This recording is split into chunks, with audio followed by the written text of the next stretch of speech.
अस्सलाम वालेकुम दोस्तों, मैं आपको परफेक्ट वेब सॉल्यूशंस की तरफ से लारावेल 5 कलेक्शंस की इस ट्यूटोरियल सीरीज़ में खुशामदीद कहता हूं।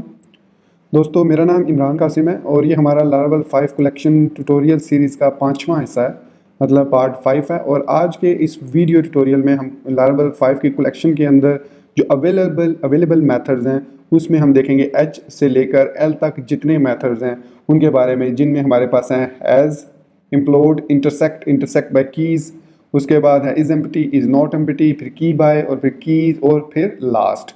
तो ये हम आज के इस वीडियो ट्यूटोरियल में देखेंगे और इनको कुछ इनकी प्रैक्टिकली एग्जांपल्स भी देखेंगे। तो दोस्तों, इससे पहले कि मैं अपने इस वीडियो ट्यूटोरियल को स्टार्ट करूं, मैं आपसे रिक्वेस्ट करूंगा कि अगर आपने अभी तक मेरे चैनल को सब्सक्राइब नहीं किया तो काइंडली इसको सब्सक्राइब ज़रूर कर लें और साथ में मौजूद जो बेल का नोटिफिकेशन आइकन है उसको प्रेस करना मत भूलिएगा, ताकि मेरी आने वाली हर नई वीडियो या सीरीज़ की नोटिफिकेशन आपको आपकी ईमेल में या आपकी यूट्यूब ऐप में आपको मिलती रहे और आप उससे अप टू डेट रह सकें। Thank you very much. तो चलिए शुरू करते हैं इस वीडियो ट्यूटोरियल को।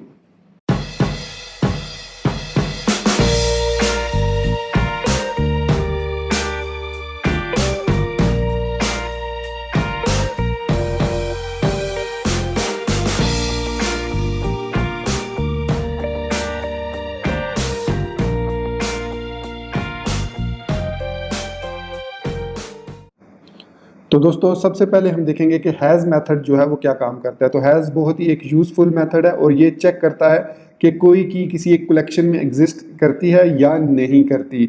इसके ज़रिए हम ऑलमोस्ट किसी भी कलेक्शन में से किसी भी की को जो है डिटेक्ट कर सकते हैं और बहुत ही यूज़फुल ये मेथड है हैज़ का, जिसकी मदद से हमें ये हेल्प मिलती है कि अगर हम कोई एक एरे या सॉरी एक कलेक्शन रिटर्न कर रहे हैं किसी भी डाटाबेस से या किसी को हमने कोई एपीआई से कर रहे हैं, तो हम ये चेक कर सकते हैं कि इसमें क्या वो की एग्जिस्ट करती है। अगर वो एग्जिस्ट करती है तो हम उसको प्रोसेस कर सकते हैं। तो मेक श्योर कीजिएगा कि जो मोस्टली एपीआई से डाटा रिटर्न होता है वो एरेज में या जेसन में होता है, मोस्टली जेसन में ही होता है। तो आप जेसन से उसको एरे में और फिर एरे से कलेक्शन में मस्ट कन्वर्ट करें, देन आप उस पर ये प्रोसेस कर सकते हैं। तो सपोज हमारे पास यहाँ पर प्रोडक्ट्स आ रही हैं, तो ये मल्टीपल प्रोडक्ट्स हैं और जो हैज़ की है वो एक सिंगल कलेक्शन पे काम करती है, तो इसलिए हमें यहाँ पर लूप लगाना पड़ेगा। तो मैं आपकी आसानी के लिए यहाँ पर एक कलेक्शन बना लेता हूँ कलेक्ट मेथड से। तो इसमें मैं यहाँ पर एक नेम दे देता हूँ, प्रोडक्ट 1 है हमारे पास, उसका कैट नेम दे देते हैं और इसको क्या देते हैं कैटेगरी 01 कॉमा प्राइस। सपोज मैं कहता हूँ इसकी 200 है और डिस्काउंट का एक कॉलम है वो हम कह देते हैं ट्रू। तो अब हमने यहाँ पर एक डिस्काउंट का कॉलम ऐड कर दिया। तो हम यहाँ पर अब चेक करते हैं कि डंप प्रोडक्ट्स हैज़ डिस्काउंट। तो जब मैं इसको रन करूंगा तो वो चेक करेगा कि ये की एग्जिस्ट करती है या नहीं। तो उसकी बेस पर हम यहाँ पे डिसाइड करेंगे कि वेदर डिस्काउंट अलाउ है या नहीं। हम इसको दूसरी चीज़ ये है कि मैं यहाँ पर इसको ओपन करता हूँ L5 belong/collection से। तो यहाँ पर हमें रिटर्न हो रहा है ट्रू, मतलब ये जो की है ये एग्जिस्ट करती है। अगर आपके पास मल्टीपल कलेक्शंस होंगी तो आप उसको लूप के थ्रू फॉर ईच लूप लगा के फिर उसको प्रोसेस करेंगे और उसके बाद आप उसको यूज़ कर सकते हैं। तो ये था दोस्तों हमारे पास हैज़ का मेथड, जिसकी मदद से हम किसी भी सिंगल कलेक्शन में से किसी भी की को पास करके चेक कर सकते हैं कि आया वो की जो है वो एग्जिस्ट करती है या नहीं। इससे पहले हमने गेट मेथड भी देखा था। अगर आपने मेरा वो ट्यूटोरियल नहीं देखा तो प्रीवियस ट्यूटोरियल आप वो देख लीजिए, उसका लिंक अभी थोड़ी देर में आपको डिस्क्रिप्शन में मिल जाएगा। गेट और हैज़ ऑलमोस्ट सेम काम करते हैं, लेकिन जो गेट है वो डिफॉल्ट वैल्यू असाइन कर देता है, whereas has detects whether this key exist और नॉट। तो ये है हमारे पास हैज़ का मेथड। तो दोस्तों, नेक्स्ट हमारे पास है इम्प्लोड का मेथड। अगर आपने PHP में काम किया है और आपको इम्प्लोड और एक्सप्लोड का पता है तो डेफिनेटली आपको पता होगा कि इम्प्लोड मेथड की मदद से हम किसी भी एरे को ब्रेक डाउन कर सकते हैं और किसी स्पेसिफिक की बेस पर, सॉरी किसी आप ये कह सकते हैं किसी स्पेसिफिक सिंबल की बेस पर हम कीज़ को डिफ्रेंशिएट या उन वैल्यूज़ को हम डिफ्रेंशिएट कर सकते हैं। तो लारावेल के अंदर जो इम्प्लोड का मेथड है वो कलेक्शन के साथ थोड़ा डिफरेंट तरीके से यूज़ होता है। उसमें हमें क्या पास करना होता है, एक की पास करनी होती है और साथ में हमें देना होता है सिंबल जिसके साथ वो की वैल्यूज़ को सेपरेट करेगा। तो चलिए उसकी एग्जांपल देखते हैं। तो सपोज हमारे पास यहाँ पर प्रोडक्ट्स हैं, यहाँ पर मैं प्रोडक्ट्स ले लेता हूँ जो कि प्रोडक्ट टेबल से आएंगी ऑल।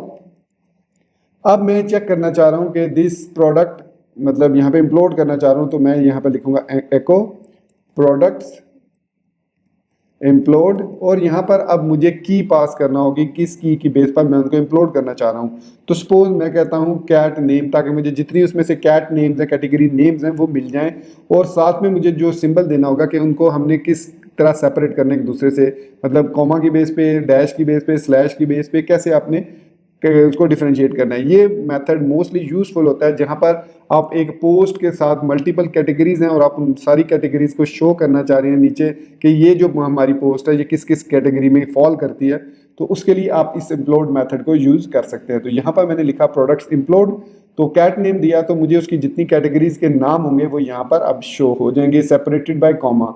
और यहाँ पर आप देख सकते हैं electronics electronics, garment garments, bakery bakery, electronics bakery. तो मतलब मैंने जो ऐड किए थे वो मल्टीपल थे, तो इसलिए उसने यहाँ पर जो है हमें मल्टीपल रिकॉर्ड्स जो है वो रिटर्न किए। आगे चल के हम देखेंगे कि कैसे हम उनको सिंगल रिकॉर्ड में कन्वर्ट कर सकते हैं। जिस तरह एसक्यूएल के अंदर हमारे पास डिस्टिंक्ट काम करता है, इस तरीके से हम उसको यूज़ कर सकते हैं। यहाँ से भी हम रिटर्न कर सकते हैं कि ऑल के बजाय हम यहाँ पर डिस्टिंक्ट रिकॉर्ड ले सकते हैं बेस्ड ऑन कैटेगरी नेम। खैर एनीवेज इम्प्लोड का फीचर हमें समझ आ गया कि इम्प्लोड की मदद से हम यहाँ पर कोई भी की पास कर सकते हैं। जैसे मैंने अब डैश पास कर दी, या नेगेटिव साइन, तो ये वाला सिंबल यहाँ पर आ जाएगा। अगर मैं यहाँ पर स्लैश लिख देता हूँ तो यहाँ पर हर एक के साथ स्लैश लिखा हुआ आ जाएगा। अगर मैं यहाँ पर एक स्पेस दे देता हूँ, यहाँ पर एक स्पेस दे देता हूँ, तो आप देख सकते हैं कि यहाँ पर अब स्पेसेस भी आ गई हैं। तो दोस्तों ये बहुत ही यूजफुल मेथड है इस सिचुएशन में जहाँ पर आप सपोज एक प्रोडक्ट मल्टीपल कैटेगरीज में फॉल करती है, तो आप उन सब कैटेगरीज को जो है डिस्प्ले करा सकते हैं नीचे जो हमारे पास उस प्रोडक्ट की डिटेल है। तो ये था हमारे पास इम्प्लोड का मेथड। तो दोस्तों अब हम बात करेंगे इंटरसेक्ट और इंटरसेक्ट बाय कीज की। मतलब हमारे पास लारावल के अंदर दो और मेथड है, एक है इंटरसेक्ट और है एक इंटरसेक्ट बाय की। ये दोनों मेथड यहाँ पर हमारे पास लारावल के अंदर मौजूद हैं, इंटरसेक्ट बाय कीज और इंटरसेक्ट।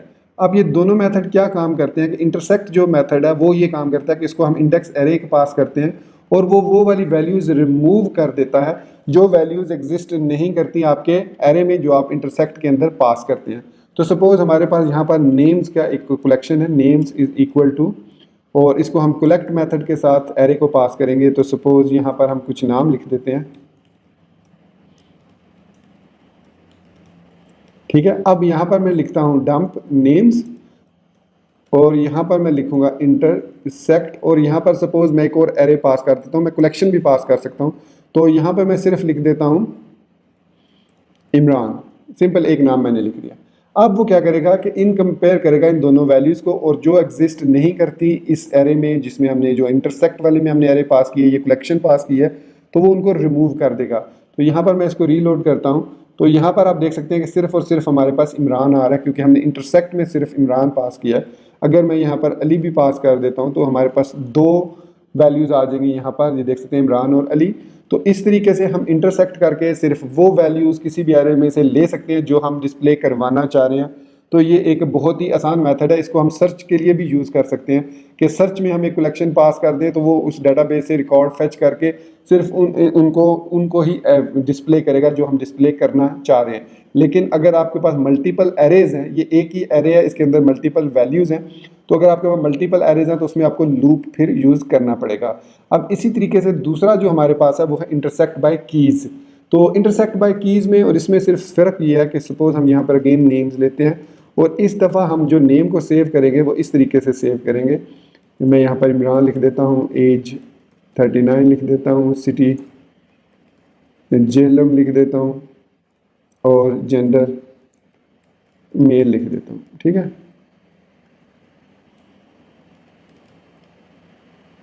तो ये दोस्तों हमारे पास एक नेम की एक समझ लें कलेक्शन आ गई जिसमें हमारे पास एक नाम है और उसके अंदर मुख्तलिफ कीज़ हैं।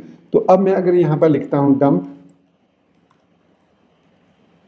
नेम इंटरसेक्ट बाय कीज़, और यहाँ पर अब मैं एरे की सूरत में कुछ कीज़ पास कर देता हूँ। सपोज़ मैं यहाँ पर लिख देता हूँ नेम और उसको कोई वैल्यू दे देता हूँ, जैसे वैल्यू आप कुछ भी दे सकते हैं, कोई मसला नहीं उसमें, और एज मैं दे देता हूँ 20।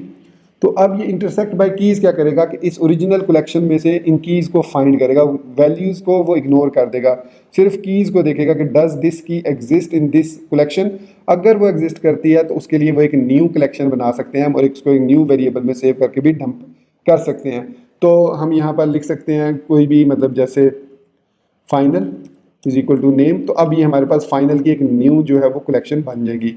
तो इस तरीके से हम इसको डंप कर सकते हैं। फिर तो मैं जब इसको रीलोड करूँगा तो I missed a semi colon somewhere, may might be sorry ये एक्स्ट्रा होगा क्योंकि पहले हम डंप उधर कर रहे थे। तो अब यहाँ पर आप देख सकते हैं नेम और एज दोनों सिर्फ रिटर्न हो रहे हैं। उसने सिर्फ नेम को देखा और एज को, तो बाकी जो सिटी और जेंडर था उसको उसने डिस्प्ले नहीं किया।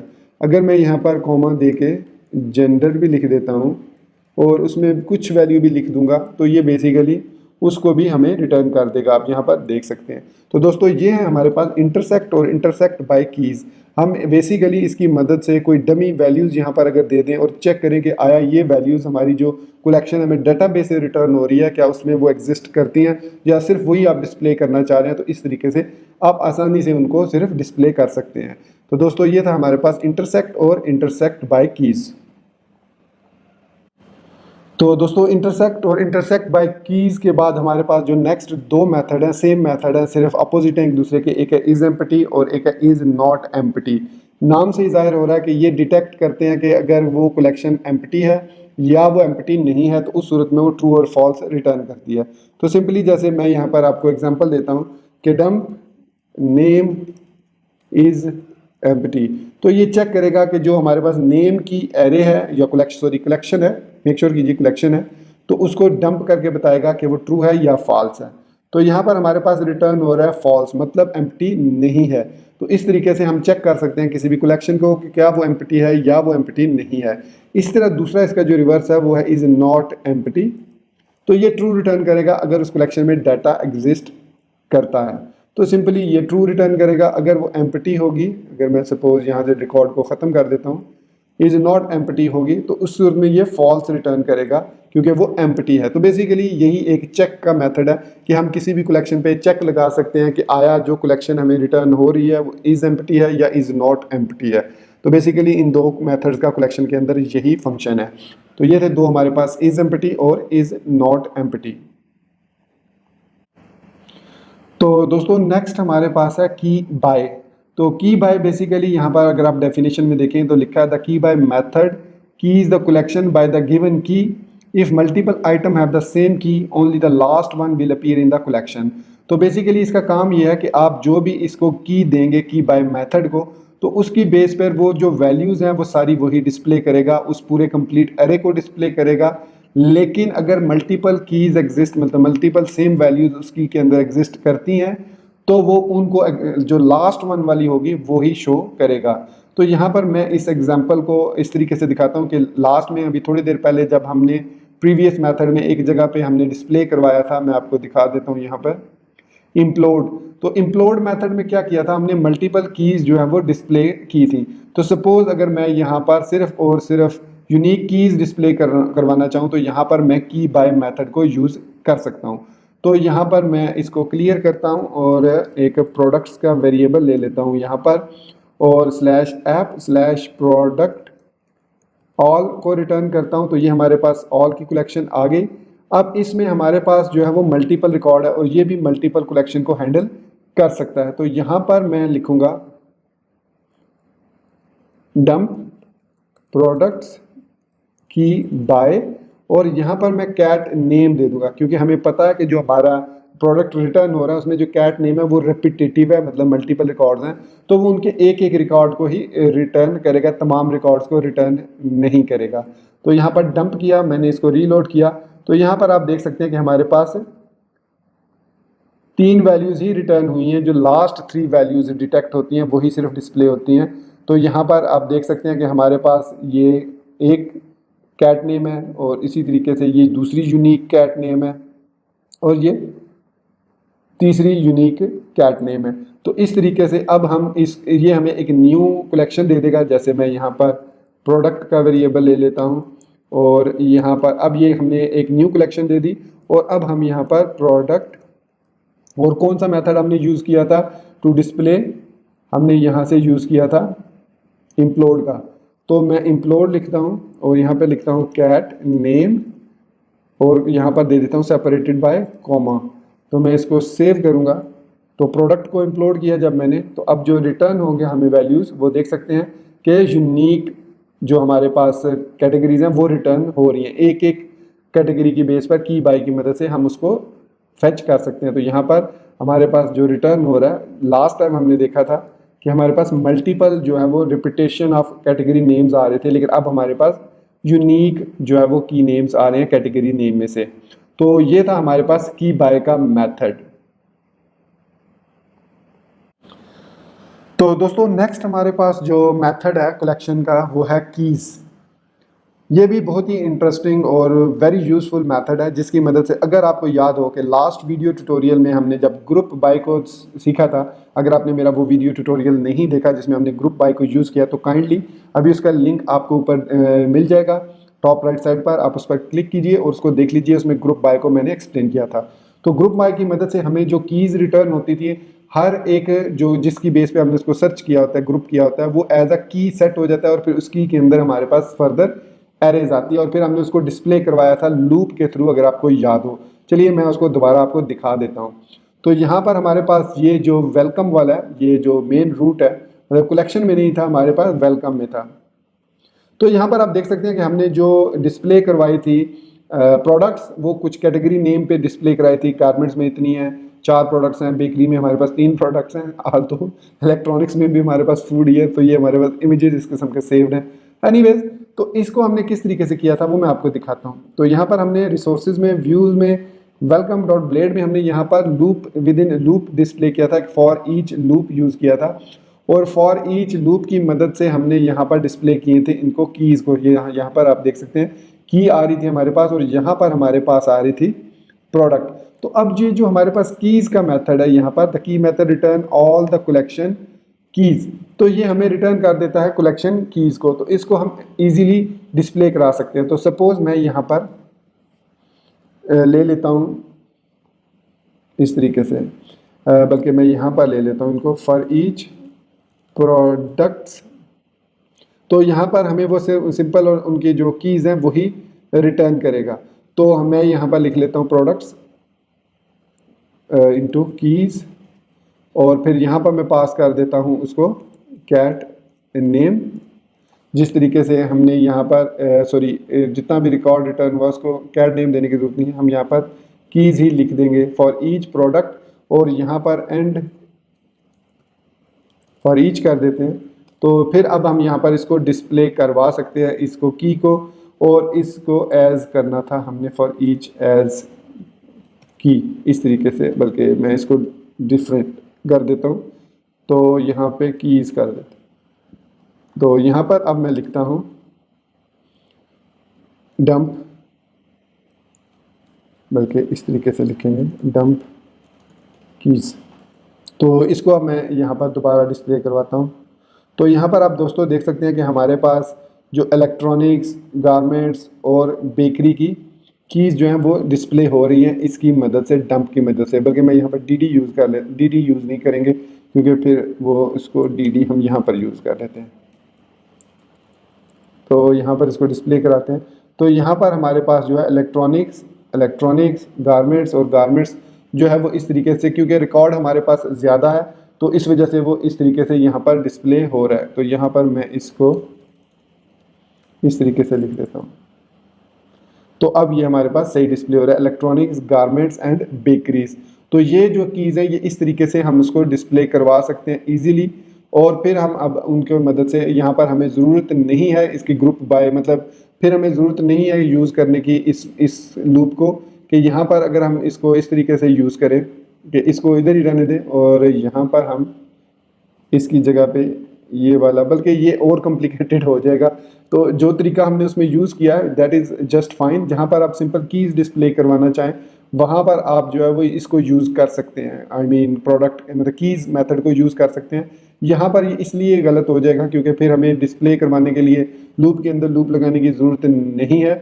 और दूसरा हमारे पास यहाँ पर इसके अलावा हम यहाँ पर एज की अगर वैल करते हैं तो हमारे पास वो वैल्स कर देते हैं इसको, और अगर मैं वैल्स को डिस्प्ले करवाऊँ तो देख सकते हैं कि हमारे पास वैल्स डिस्प्ले नहीं हो रही बल्कि वो कीज़ को ही डिस्प्ले करा रहा है। तो बेसिकली ये कीज़ को ही फेच करता है।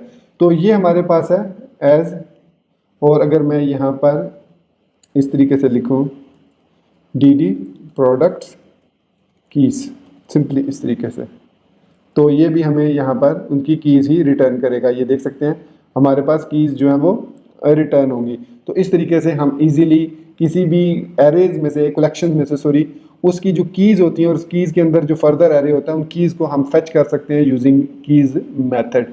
तो ये था हमारे पास कीज़ वाला मेथड और हम इस तरीके से उसको यूज़ कर सकते हैं। यहाँ पर हम अगर यूज़ करेंगे तो ये ज़्यादा कॉम्प्लिकेटेड हो जाएगा। जस्ट आप अगर सपोज़ किसी भी प्रोडक्ट्स के रिलेटेड आप उसकी कीज़ डिस्प्ले करवाना चाह रहे हैं, लेट मी सी, अगर मैं यहाँ पर इसको कंट्रोल एक्स करता हूँ और यहाँ पर मैं इसको डिस्प्ले करवाता हूँ और प्रोडक्ट की जगह मैं वैल इनटू कीज़ लिख देता हूँ, तो यहाँ पर हमारे पास 01 0 1 2 इस तरीके से ये रिटर्न हो रहा है, क्योंकि फिर हमारे पास यहाँ पर इंडेक्स एरे है। तो इस वजह से मैं इसको डाई एंड डंप ख़त्म कर देता हूँ।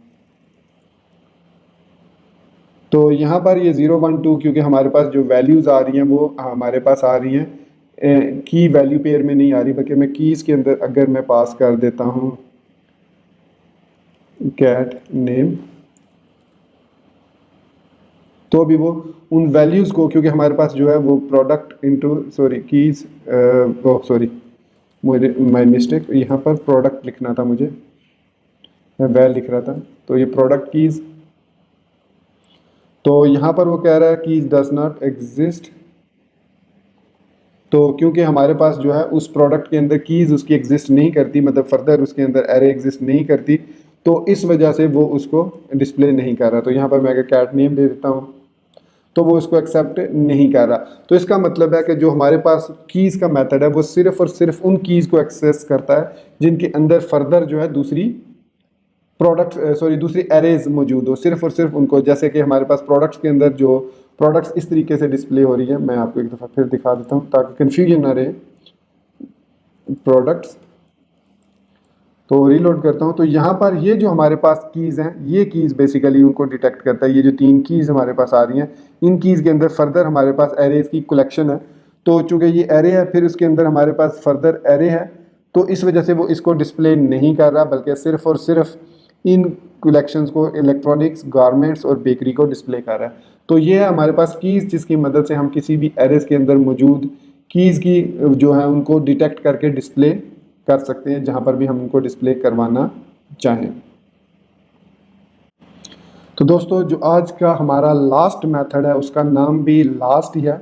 यहाँ पर आप देख सकते हैं कि लास्ट मेथड क्या करता है कि the last method returns the last element in the collection that passes a given truth test. हमने, अगर आपको याद हो कि लास्ट वीडियो ट्यूटोरियल में, प्रीवियस वीडियो ट्यूटोरियल में हमने देखा था फर्स्ट मेथड को, जिसमें हमने जब उसको डिटेक्ट किया था उसमें लिखा था कि the first method return the first element in the collection that passes a given truth test. अगर आपने मेरा वो वीडियो नहीं देखा तो काइंडली उसको आप देख लीजिए पहले। सो द लास्ट मेथड जो है वो उसके रिवर्स करता है। The last method return the last element in the collection that passes the given truth test. मतलब अगर हमारे पास 2 या 2 से ज़्यादा ट्रुथ टेबल टेस्ट पास हो रहे हैं तो जो लास्ट वाला पास करेगा टेस्ट वही उसमें वो डिस्प्ले होगा, उसके अलावा दूसरे वो डिस्प्ले नहीं करेगा। तो ये भी हमारे पास जो है इंडेक्स एरे पे ही काम करता है। तो सपोज मैं यहाँ पर दोबारा कलेक्शन में आता हूँ तो हमारे पास यहाँ पर कुछ नंबर्स हैं काउंट के वेरिएबल में, कलेक्ट, और यहाँ पर 2 3 5 कुछ रैंडम नंबर मैंने ऐड किए हैं। तो यहाँ पर अब मैंने जैसे कहा कि जो गिवन टेस्ट है, तो गिवन टेस्ट के लिए हमें इसको पास करना पड़ता है कॉल बैक फंक्शन, तो काउंट, और यहाँ पर हम पास करेंगे इसको लास्ट, और इसके अंदर हम पास करेंगे फंक्शन, और फिर उसके अंदर उसकी वैल्यू देंगे। तो हर एक वैल्यू को वो 1 बाय 1 रिटर्न करेगा। जिस तरीके से यहाँ पर आप देख सकते हैं हमने लास्ट में हमने यहाँ पर इसको एरेज दी और लास्ट मेथड को, फिर फंक्शन वैल्यू, और साथ में हम उसकी की भी दे सकते हैं। अगर हमारे पास एसोसिएटिव एरे हो तो उसकी यहाँ पर की हमारे पास आ जाएगी। तो फिलहाल हमारे पास चूँकि ये इंडेक्स एरे है तो यहाँ पर हम की भी दे सकते हैं। तो चूँकि हमारे पास यहाँ पर इंडेक्स एरे है तो की हमारी भी ऑलमोस्ट वही होगी। फिर हम यहाँ पर उसको कहते हैं रिटर्न जो वैल्यू लेस देन 3 है। ऐसी वैल्यूज़ को डिस्प्ले करो जो लेस देन 3 है। अब यहाँ पर 2 भी लेस देन 3 है, यहाँ पर एक और 2 लेस देन 3 है, तो दो हमारे पास जो 2s हैं वो लेस देन 3 हैं, तो वो इसको डिस्प्ले नहीं करेगा बल्कि इसको डिस्प्ले करेगा। मैं एक और इस पर टेस्ट लगा देता हूँ, लेस देन 4, और यहाँ पर मैं इसको 3 लिख देता हूँ।